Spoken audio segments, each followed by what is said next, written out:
आज हम डिस्कस करेंगे विश्व के प्रमुख ज्वालामुखी। क्या? विश्व के प्रमुख ज्वालामुखी। आज का हमारा टॉपिक है विश्व के प्रमुख ज्वालामुखी, जिसमें सबसे पहले हम पढ़ेंगे प्रश्न नंबर 1। प्रश्न नंबर 1 हमारा क्या है कि भारत का एकमात्र सक्रिय ज्वालामुखी कौन सा है। प्रश्न क्या है? भारत का एकमात्र सक्रिय ज्वालामुखी कौन सा है। चलिए हम उत्तर देखते हैं। इसका उत्तर है बैरन द्वीप। कौन सा है? बैरन द्वीप। बैरन द्वीप भारत का एकमात्र सक्रिय ज्वालामुखी है। भारत का एकमात्र सक्रिय ज्वालामुखी है। बैरन द्वीप क्या है? भारत का एकमात्र सक्रिय ज्वालामुखी। बैरन द्वीप भारत का एकमात्र सक्रिय ज्वालामुखी है। यह द्वीप लगभग 3 किलोमीटर में फैला है। यहाँ का ज्वालामुखी पहली बार कब फटा था? पहली बार 1787 में फटा था। यह द्वीप भारतीय व बर्मी टेक्टोनिक प्लेटों के किनारे पर एक ज्वालामुखी श्रृंखला के मध्य में स्थित है। ठीक है, चलिएगा हमारा पहला प्रश्न कंप्लीट हो गया। भारत के एकमात्र सक्रिय ज्वालामुखी कौन सा है, और उसके साथ ही साथ में ये भी पता चलेगा कि भारत का सक्रिय ज्वालामुखी का नाम है बैरन द्वीप, जो कहाँ पर है? भारत में स्थित है। तो भारत का एकमात्र सक्रिय ज्वालामुखी यह द्वीप 3 किलोमीटर क्षेत्र में फैला हुआ है। ये पहली बार कब फटा था? 1787 में फटा था। ठीक है, अब चलिएगा अगला प्रश्न है हमारा, ज्वालामुखी कितने प्रकार के होते हैं। तो ज्वालामुखी कितने प्रकार के होते हैं? ज्वालामुखी कितने प्रकार के होते हैं? उद्गार अवधि के अनुसार ज्वालामुखी 3 प्रकार के होते हैं। किसके उद्गार अवधि के अनुसार ज्वालामुखी 3 प्रकार के होते हैं? जिसमें से सबसे पहला होता है सक्रिय ज्वालामुखी। सबसे पहला कौन सा होता है? सक्रिय ज्वालामुखी। दूसरे नंबर का होता है हमारा प्रसुप्त ज्वालामुखी। दूसरे नंबर का हमारा होता है प्रसुप्त ज्वालामुखी। और तीसरे नंबर का हमारा होता है मृत या शांत ज्वालामुखी। कौन सा होता है? मृत या शांत ज्वालामुखी। चलिए अगले प्रश्न की तरफ चलते हैं। प्रश्न क्रमांक हमारा तीसरा है। कौन सा प्रश्न नंबर हमारा? तीसरा। प्रश्न नंबर हमारा तीसरा है कि सक्रिय ज्वालामुखी से क्या तात्पर्य है। सक्रिय ज्वालामुखी से क्या तात्पर्य है? देखिए अगला प्रश्न क्या है हमारा, सक्रिय ज्वालामुखी से क्या तात्पर्य है। ठीक, चलिए इसका उत्तर है वह ज्वालामुखी जिसके मुख से हमेशा धूल, धुआं, वाष्प, गैस, लावा, राख इत्यादि पदार्थ बाहर निकलते रहते हैं। क्या है? सक्रिय ज्वालामुखी उसे कहते हैं जिसके मुख से हमेशा क्या निकलता है? धूल, धुआं, वाष्प, गैस, राख, लावा इत्यादि हमेशा निकलते रहते हैं, उसे हम सक्रिय ज्वालामुखी कहते हैं। ठीक है, मतलब जो वर्तमान में जिससे लावा निकल रहा है। ठीक है, अगला प्रश्न हमारा है प्रसुप्त ज्वालामुखी किसे कहते हैं। प्रसुप्त ज्वालामुखी किसे कहते हैं? प्रसुप्त ज्वालामुखी से तात्पर्य है कौन सा है? वह ज्वालामुखी जिसका लंबे समय से उद्गार नहीं हुआ है। मतलब ऐसा ज्वालामुखी जिसका लंबे समय से उद्गार नहीं हुआ है, लेकिन कभी भी यह सक्रिय हो सकता है। लेकिन इसका बहुत समय से मतलब क्या नहीं हुआ? उद्गार नहीं हुआ है, मतलब इसके से लावा वगैरह नहीं निकला, लेकिन ये कभी भी हो सकता है, इसलिए इसे प्रसुप्त ज्वालामुखी के नाम से जानते हैं। ठीक है, अगला प्रश्न है हमारा, किन पर्वतीय क्षेत्रों में अधिकांश सक्रिय ज्वालामुखी पाए जाते हैं। किन पर्वतीय प्रदेशों में या किन पर्वतीय क्षेत्रों में अधिकांश सक्रिय ज्वालामुखी पाए जाते हैं? तो इसका उत्तर होगा नवीन मोड़दार पर्वतीय क्षेत्र। नवीन मोड़दार पर्वतीय क्षेत्र कौन है?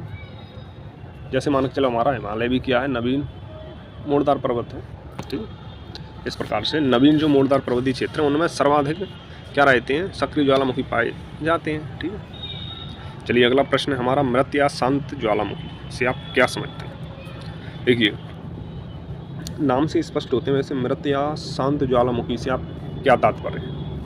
ऐसे ज्वालामुखी जिसमें ऐतिहासिक काल में कोई उद्गार नहीं हुआ है। ऐसे ज्वालामुखी जिसमें ऐतिहासिक काल से कोई उद्गार नहीं हुआ है और ना ही दोबारा सक्रिय होने की, चलिए प्लेन की आवाज़ थी, यहाँ से फ्लाइट निकल रही है उसकी आवाज़ थी। चलिए आगे प्रश्न की तरफ चलते हैं। हमने पढ़ा था कि मृत या शांत ज्वालामुखी से क्या समझते हैं, तो आपको पता होगा ऐसे ज्वालामुखी जिसमें ऐतिहासिक काल से कोई उद्गार नहीं हुआ है और ना ही कभी उनमें उद्गार होने की संभावना, उसे हम क्या कहते हैं? शांत या मृत ज्वालामुखी कहते हैं। ठीक, अगला प्रश्न है हमारा, ओजस डेल सालाडो कहाँ स्थित है। ओजस डेल सालाडो कहाँ पर स्थित है? तो इसका उत्तर होगा हमारा एंडीज पर्वतमाला में। जो एंडीज पर्वतमाला कहाँ पर है? अर्जेंटीना में। कहाँ पर है? चिली देश की सीमा पर है। कहाँ है? चिली देश की, मतलब जो चिली हमारा अर्जेंटीना जो हमारा दक्षिण अमेरिका महाद्वीप में है ना, वहाँ पे अर्जेंटीना चिली है। जो एंडीज पर्वतमाला विश्व की सबसे लंबी पर्वतमाला भी है। ठीक है, वहीं पर है ओजस डेल सालाडो। ठीक है, उसके बाद हमारा अगला प्रश्न है, एयरबस ज्वालामुखी कहाँ स्थित है। ठीक है, एयरबस ज्वालामुखी कहाँ स्थित है? तो इसका उत्तर हमारा होगा अंटार्कटिका महाद्वीप में। एयरबस ज्वालामुखी कहाँ स्थित है? अंटार्कटिका महाद्वीप में। ठीक है, चलिए अगले प्रश्न की तरफ चलते हैं हम। अगला प्रश्न है हमारा, सक्रिय ज्वालामुखी बैरन द्वीप किस स्थान पर है?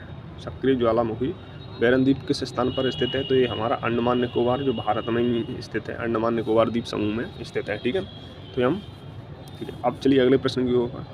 कौन से महाद्वीप में से एक भी ज्वालामुखी नहीं है? तो आपको पता होना चाहिए, ऑस्ट्रेलिया महाद्वीप में कोई भी ज्वालामुखी नहीं है। कौन से महाद्वीप में एक भी ज्वालामुखी नहीं है? ऑस्ट्रेलिया महाद्वीप में कोई भी ज्वालामुखी नहीं है। प्रश्न नंबर हमारा 11 कौन सा है? विश्व का सबसे ऊंचा ज्वालामुखी पर्वत कौन सा है?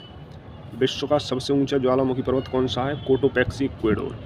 विश्व का सबसे ऊंचा ज्वालामुखी पर्वत है कोटोपैक्सी का, जो कहाँ पर है? इक्वेडोर में स्थित है। ठीक है, कोटोपैक्सी, इक्वेडोर में। चलिए अगले प्रश्न की तरफ चलते हैं। अगला प्रश्न है हमारा, एल मिस्टी ज्वालामुखी कहाँ है? कौन सा प्रश्न हमारा? एल मिस्टी ज्वालामुखी कहाँ स्थित है? ठीक है, तो इसका उत्तर हमारा होगा कहाँ पर स्थित है? ये हमारा पेरू में। एल मिस्टी ज्वालामुखी कहाँ स्थित है? हमारा पेरू में। ठीक, अगला प्रश्न हमारा है, विश्व का सर्वाधिक सक्रिय ज्वालामुखी। विश्व का कौन सा? विश्व का सर्वाधिक सक्रिय ज्वालामुखी वाला देश कौन सा है? तो सबसे ज़्यादा सक्रिय ज्वालामुखी वाला देश है फिलीपाइन द्वीप समूह। जो फिलीपाइन द्वीप समूह है वो सबसे ज़्यादा सक्रिय ज्वालामुखी है। ठीक है, अगला प्रश्न है हमारा, पेले के बाल का संबंध किससे है? तो हवाई तुल्य ज्वालामुखी से। पेले का बाल का संबंध किससे है? हवाई तुल्य ज्वालामुखी से। चलिए अगला प्रश्न है हमारा, धरती के नीचे ज्वालामुखी के तरल पदार्थ को क्या कहते हैं? तो एक आपने पढ़ा होगा जियोग्राफी में कि धरती के नीचे ज्वालामुखी के तरल पदार्थ को मैग्मा कहते हैं। क्या कहते हैं? मैग्मा कहते हैं। ठीक, अब हमारा प्रश्न नंबर 16 आएंगे, गेसर का संबंध किससे है? तो इसका अर्थ होगा, गेसर गर्म जल स्रोत होते हैं जिसका संबंध ज्वालामुखी से होता है, जिसे हम कभी कभी गीजर भी कह सकते हैं, गीजर भी कह देते हैं। क्या गीजर या गेसर का संबंध किससे है? गेसर गर्म जल स्रोत होता है जिसका संबंध ज्वालामुखी।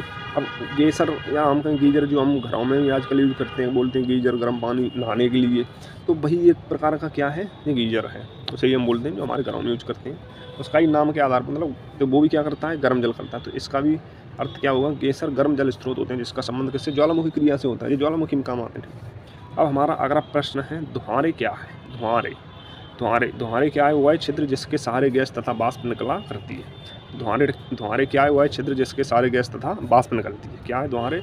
जिसके सहारे गैस तथा वाष्प निकलती है। अर्थात ज्वालामुखी के जो ज्वालामुखी होती है ना, क्या होती है? ज्वालामुखी, जो हमारा ज्वालामुखी यहाँ से फटता है, मान के चलो, तो इसमें यहाँ पर जो मैग्मा होता है, तो इसके साथ जो छिद्र होते हैं, है ना, ये सारे जहाँ से वाष्प या गैस निकलती रहती है साइड से कहीं से, उनको हम धुआंरे कहते हैं। ठीक है ना।